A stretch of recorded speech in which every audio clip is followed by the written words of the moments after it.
Monty, what happened there that final 4 minutes? It just seemed like you guys couldn't get a stop there late. We couldn't get a stop the whole second half. It wasn't the last 4 minutes. I mean, it was I'm exaggerating a bit, but they had 74 points in the second half. From a defensive standpoint, the ability to guard the ball and keep guys from getting to the basket was not great tonight. And I thought the first 5-6 minutes of the third quarter, our offense was in mud. And the ball movement wasn't there. The urgency just wasn't there. And we gave a team life. One of the best offensive teams in the league gave them life in the second half. And so it wasn't just the last 4 minutes. The whole second half was not the kind of defense that we played. We'll go to Dwayne Rankin with the Arizona Republic, followed by Nick King. Coach, you just mentioned the defense in the second half. Is that the most glaring thing for you, or the other thing that you saw that just is eating at you right now when you have 24 and drop a game like that? No, it's the defense. Not only that, there were times where we fouled guys going to the basket, just unnecessary. They didn't get a ton of free throws tonight, but there were times where guys went to the basket and, we just gave them and ones. But I thought the way we started the third quarter was not with the intensity that we have been playing with, especially coming out of halftime with a big lead.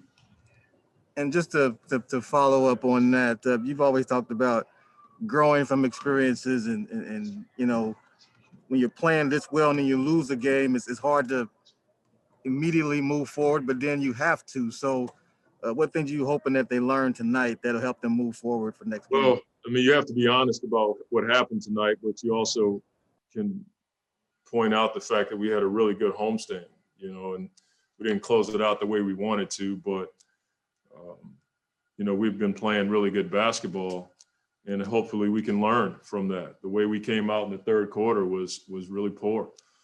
And so we got to go out on the road, and we cannot just step onto the floor and think teams are going to lay down when we have a lead. Our intensity has to be at a high level whenever we step on the floor. When we do that, we're pretty efficient. So it's a tough one to swallow, but we've had a really good homestand, and now we got to regroup and get ready to go play on the road. Next is Nick King with Channel 3, Channel 5, and then Kellen Olson. Monty, I know you like to talk about not getting happy on the farm. The way you guys were clicking offensively in the first half and scoring 75 points and on this 6-game winning streak, did you feel like that's what happened at halftime? It's hard to say. It happens to teams in the NBA. It may seem like what you're doing is easy. And so, human nature is to step out on the floor and feel like, we can just run our stuff and not have to worry about the other team and the shots will fall. We just didn't. We didn't get into our make offense well in the third quarter. I don't want to say that we got cocky or arrogant or anything like that. We just didn't bring the type of urgency that we needed to take that lead from 24, I think it was, to 30. And maybe you put some fear into your opponent, but we gave them life. They hit some shots. We had a lot of vanilla possessions in the third quarter, and that hurt us. We lost some momentum. Next is Kellen Olson with Arizona Sports, followed by Brendan Klein. Hey, Coach. Brooklyn was seeking out switches there in crunch time. It looked like you guys fought through it on that second-to-last possession where Green drove to the basket. What were you seeing defensively you guys were struggling with so much in the last couple of minutes? Keeping the ball in front of us, they hit some tough shots. And then there were times where I think Harris had a three late in the clock, like 1 second on the clock. We're supposed to be in a steal out there and just trust the guy on the ball and not help. And then I think Tyler had one in the corner. And so, guys are going to break you down in the league because you can't put your hands on guys. But when that happens, we got to make sure we cover the three-point shooters. And so just staying in front of the ball, but also guarding against giving up threes. We just didn't do it well in those closing moments. Last two questions are Brendan Klein with Forbes and Dwayne Rankin. Hey, Coach, this might be one that you need to kind of take a look at the film on, but is there anything you'll take away from this in terms of matching up with such a small team? Some of the looks they were giving you were just so small. Is that anything you're able to glean from that right now? You know, we should be able to take advantage of that with our size. You know, I didn't think we did a good job of, you know, there were times where we threw it inside and our bigs brought the ball down and allowed their smalls to get a hand on the ball. And then we let them push us off the block a number of times tonight. We couldn't take advantage of it. You know, we could go small and and play small ball, but that's to their advantage with the guys they have that can attack the basket with James. You know, with James in the game, you hope your rim protection and rebounding can help when he misses the shot. He just didn't miss a lot in the second half. Final question is Dwayne Rankin with the Arizona Republic. Yeah, Coach, there was 2 possessions late in the game. One with Chris, and he got in the air and then kicked it to Mikal for a 3. Other Devin trying to back down Shamit, took a tough shot. I know you want the ball in those guys' hands. When you look at those possessions, what hits you when you think back to those 2 possessions? I trust that we've been winning games with the ball in those guys' hands. You know, we didn't make the shots. Devin got the matchup that we wanted. Turned over his right shoulder. He just missed a shot. You know, I'll take my chances with those guys having the ball in those closing moments. You know, you just want them to make the shot. You know, we set up the play the way we wanted them to, where we wanted to get the ball, and we just didn't make the shots. That's okay. I'm glad the guys were willing to take those shots. Yeah, Jay, when you look at just that finish, what's eating at you the most about the way that game finished in terms of maybe execution and defense and all that stuff? Well, we just when it got tough, we didn't step up to the challenge. You know, that's all 5 guys on the court. On either end, we was out of sync on both ends, and I think our defense played a part in that on our offense. So it was just a disgusting loss in my eyes. It's on the players. It's not on nothing else but us stepping up to the challenge. You know, and that's a good way to get better when things get tough. See where we at. And tonight we didn't answer the call, so we got a lot to get better at. And just to follow up, when you're up that large, and we know in the NBA, no lead is insurmountable, but what's being said once Brooklyn's starting to get it closer, down to 15, it's down to 12, it's down to 9. I mean, what's being discussed is, hey, look, we got to do something here to get this spin in our back in our direction. I mean, coach told us don't give him life coming into the third quarter. He was talking about don't give him life, and then we did the total opposite. We gave him life in the third, and it rolled over into the fourth. So they cut our lead down pretty good there in the third. Our energy wasn't where it needs to be coming out of halftime, and that's really on, like I said, it's on the players. So we got to get better at that. But coach did a good job of trying to make us aware of it. We just didn't do a good job of responding. So it was a domino effect. Obviously, it rolled over into the fourth quarter, and then rolled down to the final minutes of the game, and wasn't able to finish the game. Next is Cameron Cox with 12 News, followed by Kevin Zimmerman. Hey, Jay, you guys have shown the ability to close out, finish games, and show that toughness. Just you guys played so well in the first half. Just where did that go? I mean, if I knew that, it wouldn't have never happened. I got to sit back and watch it and think about it.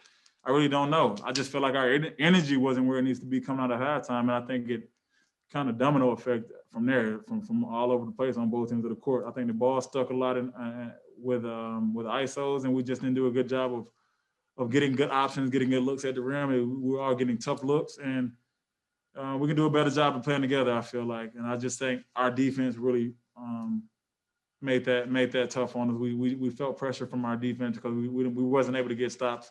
Obviously, they got it going. They started making threes, but we wasn't able to stop the bleeding, and it trickled down into our offense. So we got to do a better job of obviously teams are going to go on runs in this league. We got to do a better job of responding with a purpose on both ends of the court. Final 2 questions are Kevin Zimmerman with Arizona Sports and Joe Pequeno. Hey, Jay, I'm sure you guys feel like there's a lot of stuff you guys could have done better, but when they went small late in the second half, did that kind of mess up you guys on either side of the ball, just those matchups? Oh, I mean, it was tough. Obviously, that we knew they were going to go small at some point during the game. But we just got to do a better job of we handled it well when they went small in the first half. We handled it well, I felt like. it just didn't roll over out of halftime for whatever reason. I really can't answer that question, but I think our communication where it needs to be coming out of halftime, before halftime, but after halftime, it was just kind of like we felt we took our foot off the gas a little bit, and they put their foot on the gas and see if they're going to get back in the game, and they got back in the game. And I just feel like we handled it well in the first half. It just didn't carry over for whatever reason. But we were prepared for the small ball. We were prepared for those guys. We got a few coverages to throw at them, but it was just about manning up and getting stops when we needed to, and we fell short of that tonight. Final question goes to Joe Pequeno with Fanatic Sports Radio. Jay, when the team's been on this incredible run that you guys have been on, and then you have this game, you're up by 20, and then you lose it in the second half because of lack of energy and so forth. What's the collective mood like in the locker room as you guys look around at each other and see each other and know you let one slip away? What's the mood like? Well, it's not pretty. It's a lot of upset guys because we let a game slip. No matter if this was anybody else, I mean, this was a game we were supposed to have. We was in control of it for most of the game. We felt like, and we let one slip. So obviously, you got a lot of upset guys, but it's a part of growing. It's growing pains that they hurt at times, and this is one of them. I feel like we got to respond the right way on this road trip. We got to continue to come together, and continue to get better at what we do, and just continue to impose our will when things get tough, and when things get. When things are great, and continue to impose our will. But when things get tough, we got to come together as a team and continue to pick each other up and continue to do it with all 5 guys on the court. So it's kind of we are upset right now. We're going to sleep pretty bad tonight, obviously. But we got a road trip coming up. We got to bounce back. So we're looking forward to it. Yeah, Mikal, disappointing finish. What do you feel like happened in that last 4 minutes? They executed better than us. We couldn't get stops. Personally, I know I gave them a couple ball side threes. So just not executing our defense, and offensively, they just coming out and getting stops, and they got more than us. When you're up 24 and then it's 21 at the half, Jay was saying that coach was like, look, let's come out the second half with the intensity. He was disappointed the way you came out in the second half. Why was it sluggish, you felt like, going into the second half like that? It's just easy to relax. When you're up big, it's easy to relax, and that's what we did. And we gave them hope and confidence, and they ran with it and played well in the third and came out in the fourth and did the same thing. So credit to them, especially with their couple main guys out. They still went out there and, played harder than us for the whole 48. We had them in the first 24, but then it's 48 minutes of basketball, and they play harder than us. Next is Kellen Olson with Arizona Sports, and then Christos Saltis. And Mikal, the ball offensively for your guys was whizzing around in the second quarter. It was really great. And then it seemed like that rhythm and flow just sort of died in the second half. What's it like for you guys on the court when you guys can obviously sense that's happening? Well, what's the key for you guys to just kind of adjusting and preventing it, I guess? Yeah, we just gotta move a little bit more. We were really stagnant. We weren't moving. I think them switching 1 through 5, we were worried about getting the switch and it messed us up besides trying to move it still. So as soon as we either, miss or even a turnover, other guys were not moving, and then then transitioning in threes, good looks, and that's just we was playing in our hands. Next is Christos Saltis from Greece, followed by Gina Mizell. Hello, Mikal. I would like to ask you, what was the biggest lesson of the second half of the game against the Nets, and what was the biggest frustration of that game? We had to keep playing, man. You can't get too comfortable. Did the same thing. We was in Detroit, had a big lead, and we got comfortable, and the boys didn't stop playing. And the same thing happened tonight. We got comfortable, and they didn't stop neither, and they just pulled out and got the W. Next is Gina Mizell with Suns.com, and then Dave King.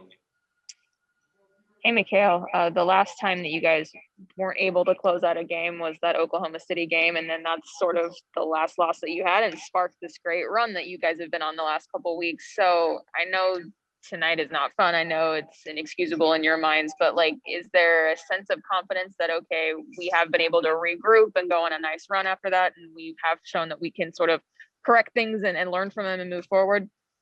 That's what really good teams do. And that's what we have to do. You can't just be upset on yourself and pout and be down on yourself. You gotta, get ready for the next game, learn from your mistakes. We're better off learning from wins. That's the best type of thing, to learn when you win. But you gotta take this one on the chin, and no excuses. We gotta learn from it and pick it up. The best teams, they learn from it, and they pick it up and go do their thing in the next game. So that's what we got to do. Final question is Dave King with Bright Side of the Sun. Hey, Mikal, I know it was behind closed doors, but can you tell us a sense of the vibe in the locker room after that loss? Was it kind of shell shock and not realizing, and just not wanting to accept how it happened? Or were people, frustrated, or how was the mood? No, we all accepted it. We just know it was unacceptable, and we got to be better. We got to love those tough moments. When times get tough, we got to stay together. That's the whole thing. We got to stay together. We got to, hear the tough love sometimes, and we just got to go out there, hear the things we don't want to hear, and pick it up next time. We live to see another day. Can't win them all, and it's a good learning experience. You'd rather win, but it sucks, but you gotta move on and get ready for the next game and learn from what happened tonight.